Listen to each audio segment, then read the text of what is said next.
sahabat Kemerika, kembali lagi bareng aku di Ang Ing Eng, Bincang Bising bareng Feni.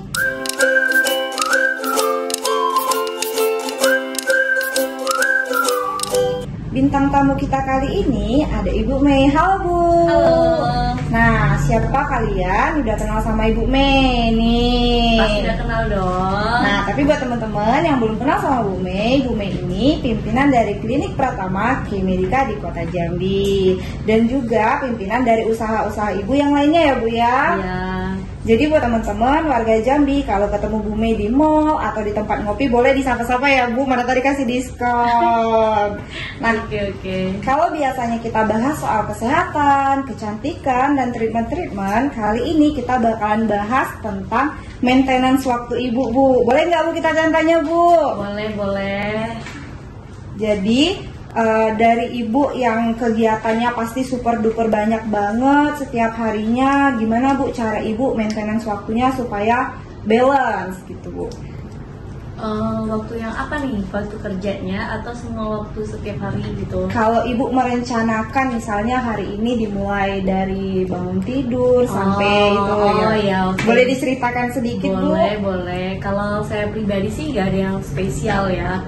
Cuman kan karena saya kemarin sempat berat badan saya naik juga ya kan, jadi saya sadar tentang olahraga ya kan. Jadi saya ada nge-gym juga pagi.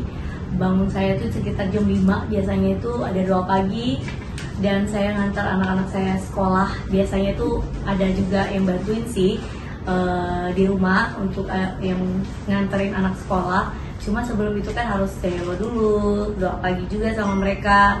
Kemudian jam 7 itu saya pergi olahraga. Biasa selesai itu sekitar jam setengah 9 sampai jam 9. Nah, saya pulang, biasa saya istirahat dulu dong, ya kan, mandi, dan baru saya melakukan aktivitas saya yang lainnya. Biasanya sih saya bagi-bagi waktu, antara saya datang ke klinik, atau juga ketemu orang di luar. Waktu saya itu sampai jam 4 sore biasanya. Kalau udah jam 5 itu ya saya tergantung, kalau anak-anak lagi butuh saya ada sesuatu yang harus dikerjakan, saya pasti ada di rumah. Tapi ketika tidak ada ya saya juga hangout sama teman-teman biasanya ya. Jadi saya juga sering keluar juga gitu. Berarti lumayan balance ya Bu? Lumayan sih. Seorang ibu yang super duper sibuk bangunnya pagi banget, jam 5 pagi udah bangun. Jadi buat teman-teman di luar sana yang masih bangunnya siang tuh, contoh deh Bu Mei jam 5 udah bangun. Kita lanjut ke pertanyaan selanjutnya. Bagaimana ibu mengatur prioritas waktu ibu sehari-hari? Misalnya kerjaan, rumah, sama me time. Itu biasanya ibu mengatur prioritasnya gimana Bu? Kalau saya sih simple ya, mengatur waktu itu ya pertama sih harus continue ya. Maksudnya tuh ada waktu-waktu yang memang harus setiap hari itu dilakukan untuk menjadi suatu kebiasaan. Contohnya tuh ya untuk olahraga itu suatu yang harus dibiasakan. Kemudian ya kalau untuk masak sendiri saya juga jarang-jarang, karena memang saya bukan tidak bisa masak, tapi karena waktunya kurang pas kan. Tapi saya juga tetap melakukan hal tersebut ketika kayak hari Sabtu, hari weekend gitu buat anak-anak gitu kan, saya juga masak. Nah, kalau untuk prioritas waktu saya itu ya tergantung dari situasi. Biasanya kalau memang dari perusahaan butuh saya akan utamakan itu. Atau kalau saya ada harus ketemu klien, harus ketemu mitra, itu saya akan utamakan gitu. Cuma kalau untuk di rumah saya juga tidak akan melupakan itu, karena sebagaimanapun saya ibu rumah tangga. Berarti prioritas tergantung situasi dan kondisinya ya Bu ya. Oke. Selanjutnya, nah ibu menggunakan alat atau aplikasi manajemen waktu nggak Bu? Kira-kira? Kalau untuk alat sendiri sih saya tidak menggunakan. Tapi kalau bagi kita yang suka lupa, ya kan, bagus sih kalau saya pribadi saya suka catat sih. Contohnya kalau saya tidak bisa ingat, ya saya akan kasih tahu ke mungkin di teman-teman saya di manajemen, di office gitu ya. Saya akan hubungi mereka dan memberitahukan bahwa saya akan ada rapat besok atau saya ada kegiatan besok. Jadi ketika saya lupa, mereka mengingatkan saya gitu. Berarti ibu nggak pakai aplikasi atau berarti lebih ke kalau dicatat atau memang sudah minta diingetin sama teman-teman manajemen atau office ya Bu ya. Betul betul. Selanjutnya berapa banyak waktu yang Ibu gunakan untuk rapat atau pertemuan Bu? Saya kalau bisa tuh jangan rapat terus gitu kan ya, jangan pertemuan terus gitu. Kalau bisa tuh ya ada quality time lah ya buat diri sendiri juga. Ya kalau bisa diminimalisir, kalau bisa ya cukup 1 bulan sekali gitu. Tapi ya lihat kondisi lagi, lihat kondisi perusahaan juga, evaluasi dari perusahaan juga. Kalau memang dalam keadaan darurat ya diharuskan, mau seminggu sekali, 2 hari sekali juga nggak masalah kalau kita harus evaluasi.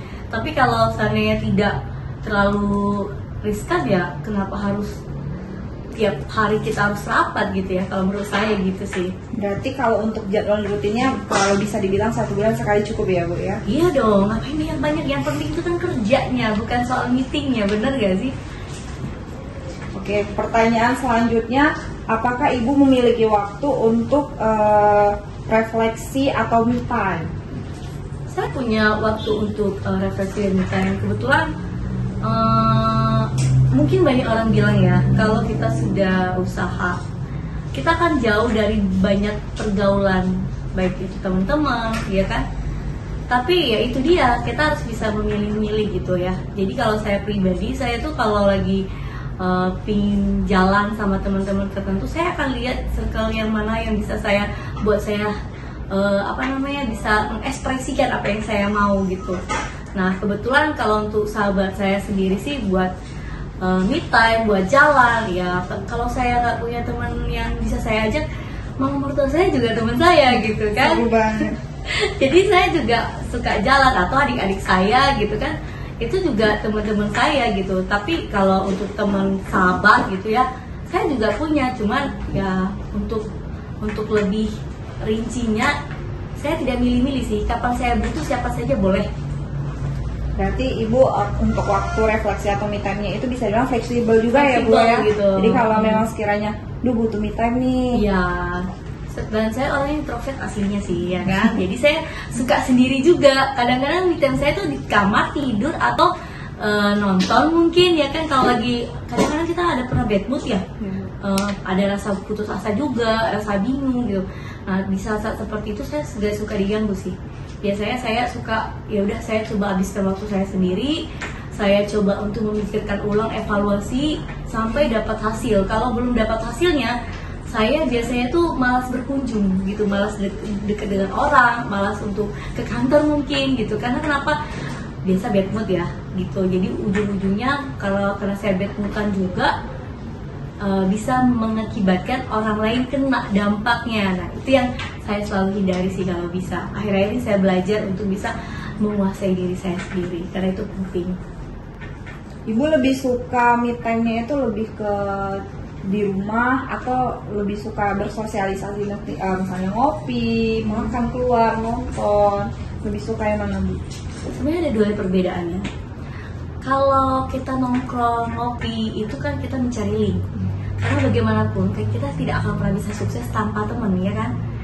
Link itu penting sekali. Nah kalau saya untuk yang kedua, yaitu untuk me time buat di rumah, itu saya lebih senang gitu.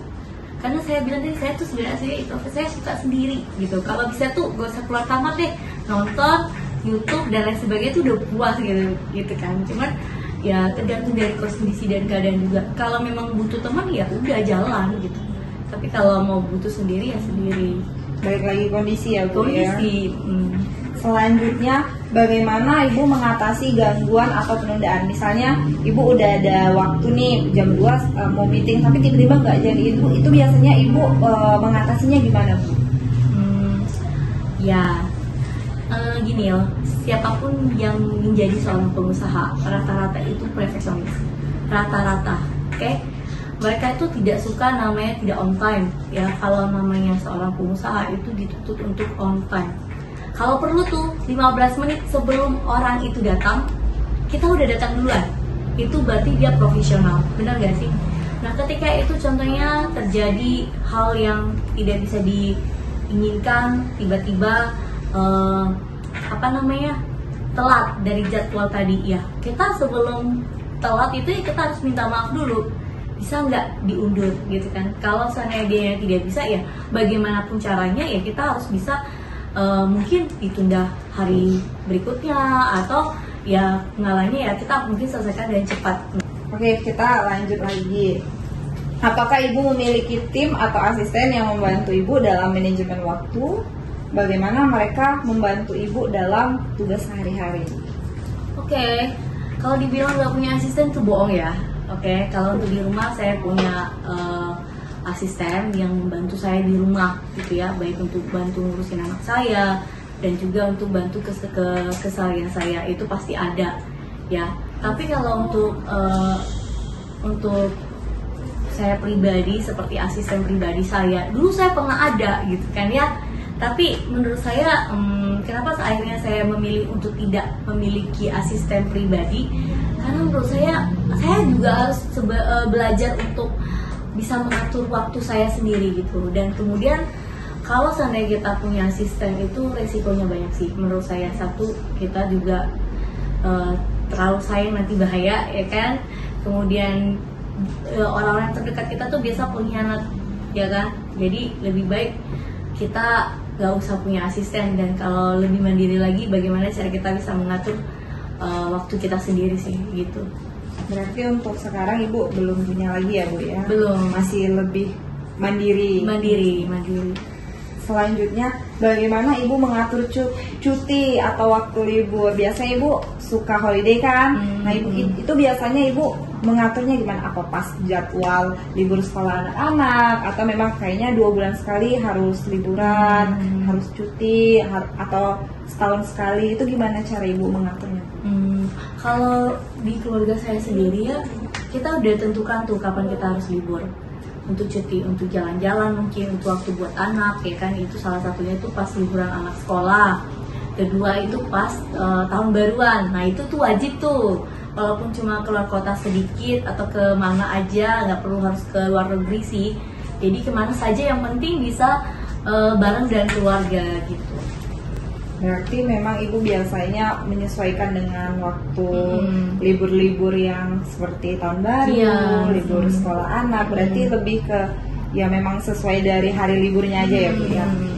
Selanjutnya, bagaimana ibu mengukur produktivitas ibu sejauh mana mencapai tujuan-tujuan perusahaan? Misalnya dalam setahun ibu harus mencapai segini, atau memang ibu punya ya udah ikutin aja gimana di lapangannya, atau memang ibu punya target-target misalnya 1 tahun udah harus segini, harus segini. Kalau namanya seorang pengusaha pasti punya target ya kan. Saya pribadi juga punya target gitu. Dulu saya bukan dokter ya, jadi untuk mencapai pendapatan mungkin per bulan 50-an itu dalam suatu usaha klinik itu kayaknya agak susah. Tapi saya punya mimpi gitu. Kita bermimpi dulu dong, dan kita harus punya strategi dan punya target. Nah, kebetulan di tahun ini pun target saya sudah tercapai sebenarnya. Cuman target saya tahun depan itu juga saya harap sebelum tahun depan itu tercapai gitu. Nah, kalau kita tidak punya plan, tujuan yang jelas, visi dan misi kita, itu semua tidak akan tercapai.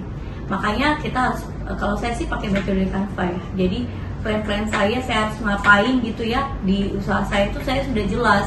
Ya saya juga punya buku catatan kecil gitu ya yang saya buat ya, walaupun lewat Word gitu. Saya tidak bisa memunculkan di sini karena komputer saya di rumah lagi rusak, jadi tidak bisa saya ambil gitu ya.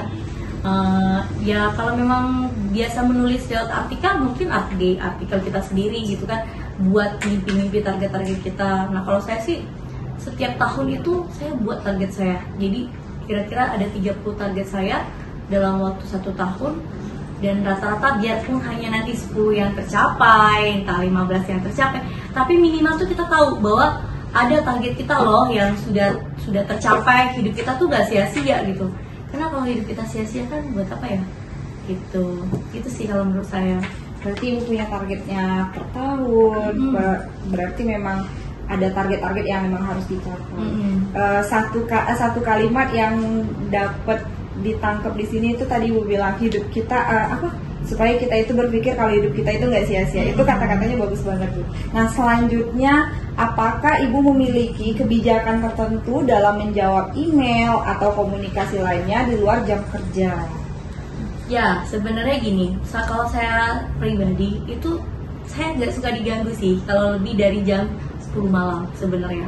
Cuman saya tuh kalau untuk pekerjaan, apalagi saya seorang pemimpin ya, di dalam perusahaan itu kita harus bisa lebih toleransi. Untuk saat ini, sampai saat ini, ketika mungkin awal bulan, akhir bulan, itu saya mungkin meluangkan waktu saya sampai jam 12 malam. Tapi kalau menjawab ya, tapi kalau lebih dari itu biasanya saya cuma sampai jam 10 malam. Setelah selesai jam 10 malam itu saya nggak bakal meladenin gitu kan ya.